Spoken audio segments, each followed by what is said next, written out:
Hello guys, स्वागत है आपका कंटेंट मॉन्स्टर्स के एक और एपिसोड में। और आज के इस एपिसोड में हम रिव्यू कर रहे हैं फिल्म IB71 का, जो कि कुछ समय पहले रिलीज हुई थी सिनेमाघरों में और हाल ही में रिलीज हुई है डिज्नी प्लस हॉटस्टार पर।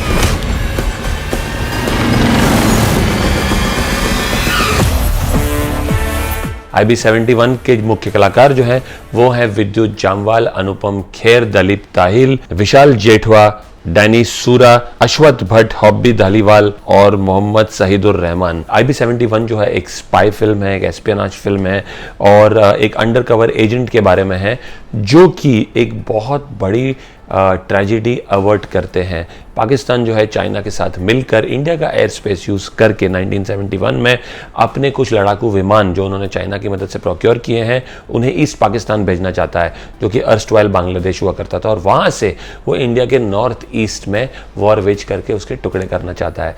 लेकिन जैसे ही इंडिया को इस प्लान की खबर पड़ती है अपने स्पाइस के जरिए जो कि बांग्लादेश में तैनात हैं, उसमें से विद्युत जामवाल भी एक है, वो क्विकली रॉ चीफ को, जिसका रोल अनुपम खेर प्ले कर रहे हैं, उन्हें बताते हैं और उन्हें ये भी बताते हैं कि उनके पास सिर्फ 10 दिन है ये रोकने के लिए। 10 दिन बाद हम पर अटैक होने वाला है। चाइना भी उनके साथ है, तो ये अटैक तो दो तरफा होगा। इंडिया को किसी भी तरह अपना एयर स्पेस ब्लॉक करना होगा पाकिस्तान के लिए, और एक देश अपना एयर स्पेस तभी ब्लॉक कर सकता है जब वो एक सिचुएशन ऑफ वॉर में हो, अदरवाइज वो अलाउड नहीं है। दूसरी तरफ पाकिस्तान कंट्रोल नहीं कर पा रहा है कुछ इंडिपेंडेंट आउटफिट्स को कश्मीर में, जो कि एक प्लेन हाईजैक के बारे में सोच रहे हैं, और क्योंकि पाकिस्तान चाहता है अगले 10 दिन तक कोई भी मुठभेड़ या कोई भी अनटूवर्ड इंसिडेंट इंडिया के साथ ना हो, ताकि वो अपने प्लेन उड़ा सके इंडिया के एयर स्पेस के थ्रू, ताकि वो ईस्ट पाकिस्तान जा सके और फिर पाकिस्तान इंडिया के साथ ये खेल खेल सके। अब इंडिया के सामने चैलेंज ये है कि उन्हें किसी भी तरह अपना एयर स्पेस ब्लॉक करना है, तो एक तरीके से इंडिया को अपना प्लेन हाईजैक करवा के पाकिस्तान भेजना है, उस प्लेन को इस तरह से दिखाना है कि जिसमें सिर्फ पैसेंजर्स बैठे हैं, उन्हीं को सबको वापस इंडिया भी लाना है और ये हाईजैक सिचुएशन के बहाने से एयर स्पेस को ब्लॉक करना है। Air space block is impossible. It's possible sir. How? Pakistan ऐसा करेगा। And why will Pakistan do that? हम पाकिस्तान से ऐसा कराएंगे। अब किस तरह से इंडिया इस इंडिपेंडेंट आउटफिट के ब्रेन वॉश बच्चों को यूज करके अपना ही प्लेन हाईजैक करवाता है, उसी प्लेन में एजेंट्स को भर भर के भेजता है और वापस कैसे उन एजेंट्स को बुलाता है और एयर स्पेस ब्लॉक करवाता है और पाकिस्तान के मंसूबों को रोकता है, is what this film is all about. आप सिर्फ इंडियन पैसेंजर्स हैं, पाकिस्तान में जाकर उन्हें रोकना ये हमारा मिशन है। अब सबसे पहला प्रॉब्लम क्या है फिल्म के साथ? आई थिंक फॉर्म्यूलेक है। इस तरह की स्पाई फिल्म्स का एक स्टैंडर्ड फार्मूला होता है, एक प्रिडिक्टेबल फार्मूला होता है कि उन्हें एक स्पेसिफिक टाइम फ्रेम में अर्जेंट एक्शन लेना होगा, उन्हें कोई चीज़ दुश्मन देश के बारे में पता चली है, उन्हें एक कोवर्ट ऑपरेशन करना होगा दुश्मन देश में जाके, या उन्हें रोकना होगा और सक्सेसफुली अपने एजेंट्स या अपने सोल्जर्स को वापस लाना होगा और दुश्मन के मंसूबों को रोकना होगा। ये एक टिपिकल फार्मूला है, टिपिकल फॉर्मेट है स्पाई फिल्म्स का, और वही फॉर्मेट फॉलो किया गया है। सो इन अ सेंस बहुत प्रिडिक्टेबल है स्टोरी लाइन। जानते हैं कि एंड में इंडिया किस तरह इस मुसीबत से बाहर आएगी और पाकिस्तान के इरादों को रोकेगी, और वही होता है। सो प्रिडिक्टेबिलिटी जो एसोसिएट हो जाती है स्पाई फिल्म्स के साथ, वो यहाँ पे है, खास करके क्योंकि रिसेंट टाइम्स में कई ऐसी स्पाई फिल्म्स आई हैं और ये भी वो फॉर्मेट फॉलो करती है। ये इंस्पायर्ड है रियल इंसिडेंट्स पे जो कि 1971 में हुई थी, बट लाइक आई सेड एक प्रिडिक्टेबल फॉर्मेट ज़रूर है। दूसरा, आई थिंक एक तरीके से बहुत कन्वीनियंस दिखाया गया। आई थिंक जिस तरह से ईस्ट पाकिस्तान में उन्हें पता चलता है कि ऐसा कुछ होने वाला है, जिस तरह से वो इन ब्रेन वॉश लड़कों के दम पे प्लेन हाईजैक करा के पाकिस्तान जाके वापस आ जाते हैं, वन वुड हैव एक्सपेक्टेड कि इस काम में थोड़ी और पेन हो। इतना आसानी से जब सब हो जाता है तो थोड़ा सा कन्वीनियंट लगता है, थोड़ा सा ऐसा लगता है कि सिनेमैटिक लिबर्टी ज़्यादा ले ली गई है। One would have expected this mission to be slightly more difficult than what it has been shown to be।